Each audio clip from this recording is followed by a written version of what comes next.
varelajonas71@gmail.com. Estamos realizando a leitura das explicações da Bíblia Sagrada em todos os seus livros, capítulos e versículos, e todas as explicações possíveis que possamos levar ao nosso querido público, incentivando a leitura da Bíblia Sagrada. Estamos aqui na parte da Bíblia Sagrada no Antigo Testamento, nos livros sapienciais.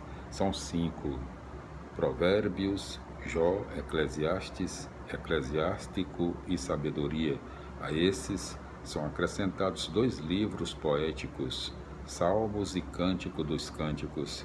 Esses livros apresentam a sabedoria e a espiritualidade de Israel. Continuaremos hoje a leitura do livro dos Salmos, o livro número 18, 18º livro do Antigo Testamento, a nossa contagem geral, é no seu Salmo 73, entre parênteses 72.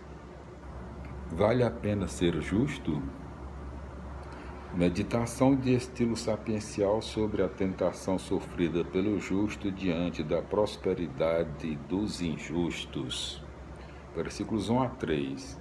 A prosperidade dos injustos é um grande escândalo que põe em dúvida a doutrina tradicional, entre parênteses, versículo 1, e provoca a tentação para os justos.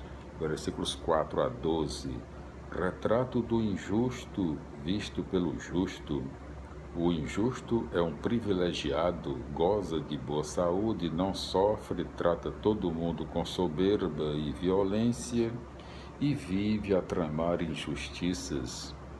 A sua ambição não tem limites, suga a liberdade e a vida de todo mundo, acumulando poder e riqueza, e tudo impunemente, repetindo, inclusive blasfemando. Deus não sabe nada. Versículos 13 a 17. O justo olha para si mesmo e acha que não vale a pena ser justo. O que fazer? Concordar com o que dizem os injustos? Seria traição. A solução está em perceber o mistério de Deus, que é o seu modo de agir na história. Versículos 18 a 22. Deus faz justiça arruinando aqueles que arruinavam os outros. Se o homem não compreende isso, é porque ainda não entendeu o projeto de Deus. Versículos 23 a 26. A parte positiva do projeto de Deus consiste na aliança dele com os pobres, para construírem juntos uma nova história. Agora já não importam nem o céu nem a terra. O que importa é realizar o projeto de Deus. Aí a justiça constrói uma história nova, onde todos podem usufruir igualitariamente a liberdade e a vida. Versículos 27 a 28. 27 e 28. A história é testemunha do julgamento de Deus, e a tarefa dos justos consiste em proclamar a obra de Deus que destrói a injustiça. Salmo 74, entre parênteses 73. Será que Deus nos rejeitou? Súplica do povo numa desgraça nacional, provavelmente durante o exílio. Versículos 1 a 9. A invasão babilônica desarticulou a comunidade do povo de Deus, destruindo as bases da sua identidade, posse da terra, cidade, templo e instituições. Perdendo tudo, Israel perde também a relação com seu Deus, que se manifesta através dos profetas e através de sinais na sua história. Será que Deus rejeitou o seu povo? Versículos 10 a 17. Sendo Deus o aliado do povo, a derrota deste é também derrota de Deus. Por isso, a súplica se dirige ao nome com o qual Deus se revelou no momento da libertação. Entre parênteses, conforme Êxodo 3, 14. A seguir, recorda-se a passagem do Mar Vermelho, entre parênteses, da escravidão para a liberdade. e a passagem do Rio Jordão, entre parênteses, da liberdade para a herança da terra. Os versículos 16 e 17 recordam que Deus é o Criador e mantenedor do universo. É a este Senhor da história e do universo que o povo suplica, pedindo que Ele o liberte e de novo o leve à terra. Versículos 18 a 23. A libertação, porém, é obra da justiça. Não é possível libertar os exilados sem julgar os opressores. Estes, reduzindo o povo à pobreza e escravidão, ultrajam o nome do próprio Deus. Salmo 75, entre parênteses, 74. Deus vem como juiz. Oração e estilo profético anunciando o julgamento. Versículo 2. Trata-se de contexto litúrgico em que o povo invoca a Deus e recorda suas ações na história. Versículo 3 a 4.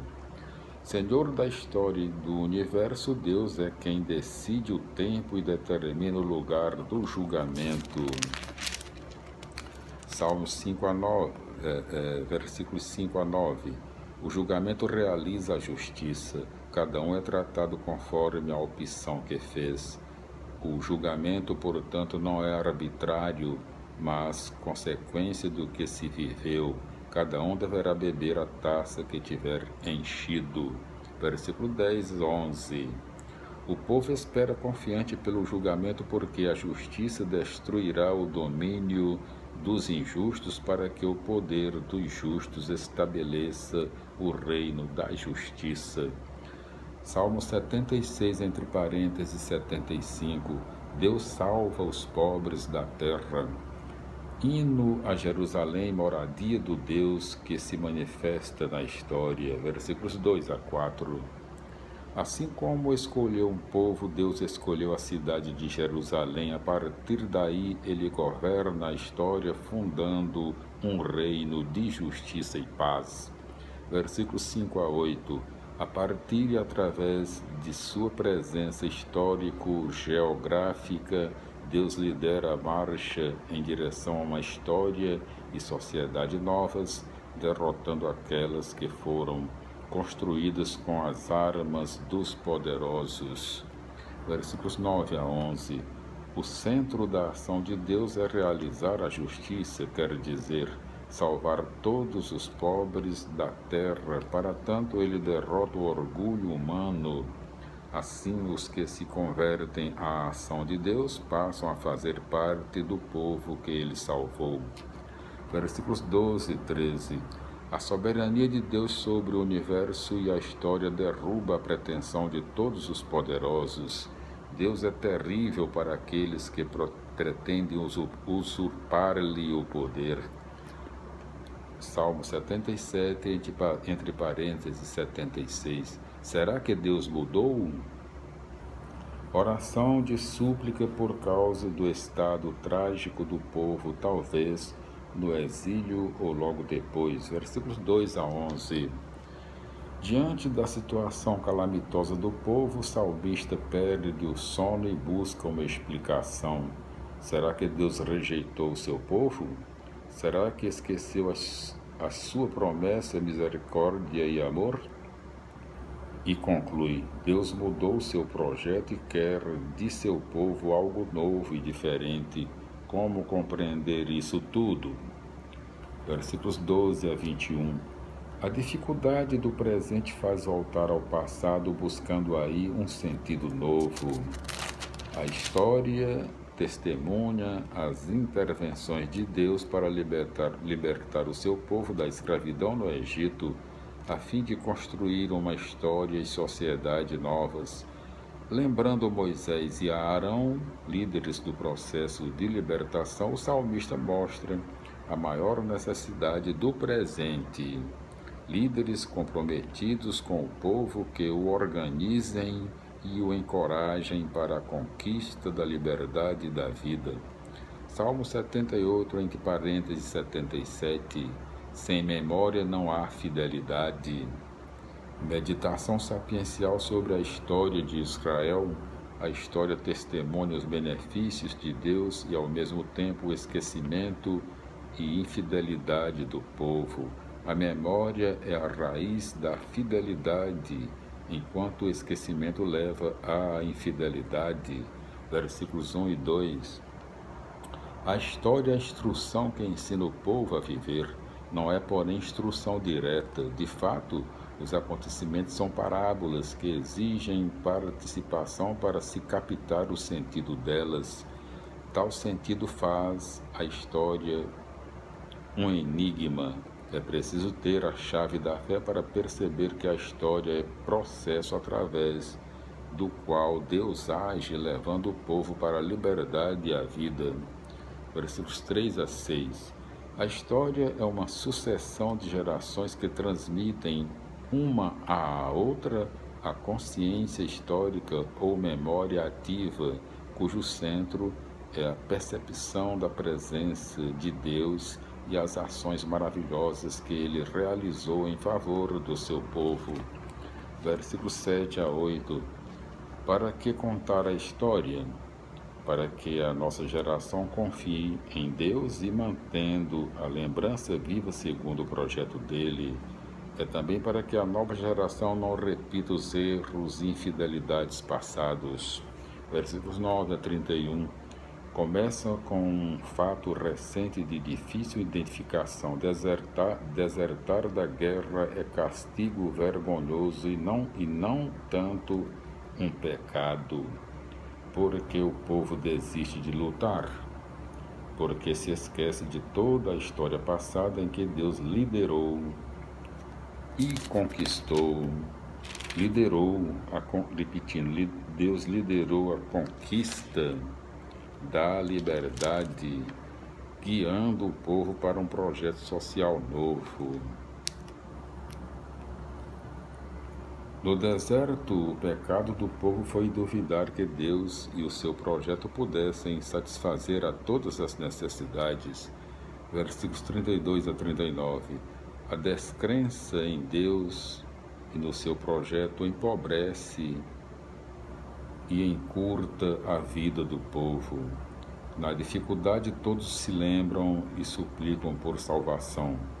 Resolvido o problema, passam a enganar a Deus, repetindo os mesmos erros. Deus, porém, supera tudo com a sua compaixão, porque sabe melhor do que os homens que a condição humana é frágil. Versículos 40 a 55. As infidelidades se repetem pela ausência dessa memória. O salmista relembra a libertação do Egito, recordando 7 pragas, uma verdadeira luta entre Deus e o faraó, tudo para libertar o povo, guiá-lo com segurança e fazê-lo conquistar a terra. Essa lembrança das lutas passadas encoraja e sustenta a luta no presente. Salmo 50, versículos 56 a 64. Novas infidelidades e afrontas agora na terra prometida. Tendo abandonado o projeto de Deus, o povo mesmo se vê abandonado e agora sofre as consequências de projetos estrangeiros. Versículo 65 a 72. O salmista termina mostrando a monarquia de Davi como o tempo ideal. Este, de fato, foi fiel ao contrato político com o povo. Em troca dos tributos, ele defendeu o povo diante da ganância dos estrangeiros e fez o povo viver na justiça e no direito, conforme Salmo 72 e notas. Voltaremos no nosso próximo vídeo, meus amigos, minhas amigas, com a continuação da leitura do livro dos Salmos, no seu Salmo 79. O livro dos Salmos faz parte dos livros sapienciais e é o 18º livro, o livro número 18 na nossa contagem geral no Antigo Testamento. Felicidades e até lá, no próximo vídeo.